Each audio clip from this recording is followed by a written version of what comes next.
శరణ్య సౌమ్య చెప్పిన రెస్టారెంట్కి వెళ్ళి అక్కడ వెతికి సౌమ్య లేకపోవడంతో సౌమ్యకి కాల్ చేస్తుంది శరణ్య.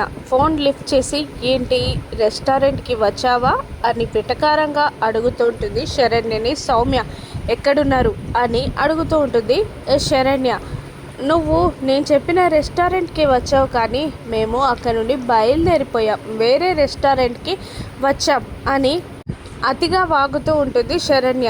దాంతో కోపం తట్టుకోలేని శరణ్య తన చేతిలో ఉన్న ఫోన్ని విసరగొట్టబోతూ మనసులో తనని తాను తమాయించుకొని దీనికి ఇలా కాదు, గట్టిగా బుద్ధి చెప్పాలి, చెంపదెబ్బలా బుద్ధి చెప్పాలి దీనికి అని మనసులోనే గట్టిగా దృఢ నిశ్చయం చేసుకొని మళ్ళీ ఫోన్లో ఇలా అంటుంటుంది సౌమ్యతో శరణ్య.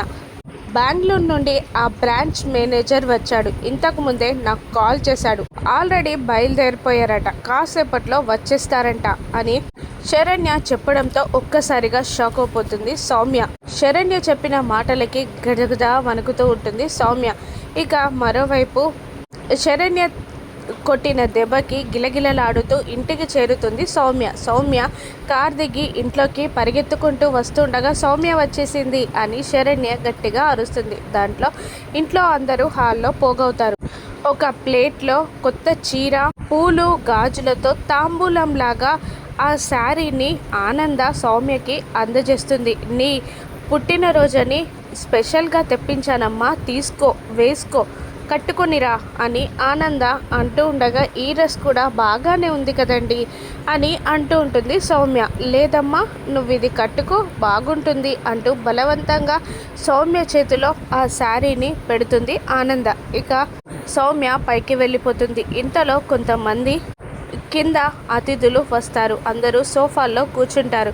సౌమ్యకి శారీ కట్టించి శరణ్య చెయ్యి పట్టుకొని కిందికి తీసుకొస్తూ ఉంటుంది. మెట్లు దిగుతుండగా హాల్లో ఉన్న కొంతమంది కొత్త వ్యక్తులని చూస్తూ ఎవరు వాళ్ళంతా అని సౌమ్య శరణ్యని అడుగుతుండగా, ఎవరా, నిన్ను పెళ్లి చూపులు చూడడానికి వచ్చారు అని శరణ్య సౌమ్యని అనగానే సౌమ్య షాక్ అయి, నాకు పెళ్లి చూపులేంటి అని శరణ్యని నిలదీస్తుండగా, మరి నీ నుండి నా భర్తని నేను కాపాడుకోవాలి కదా, అందుకే నీకు పెళ్ళి చేసి పంపించేయాలి అనుకుంటున్నాను, నీకు పెళ్ళి చేసేస్తాను అని అంటూ ఉంటుంది శరణ్య సౌమ్యతో.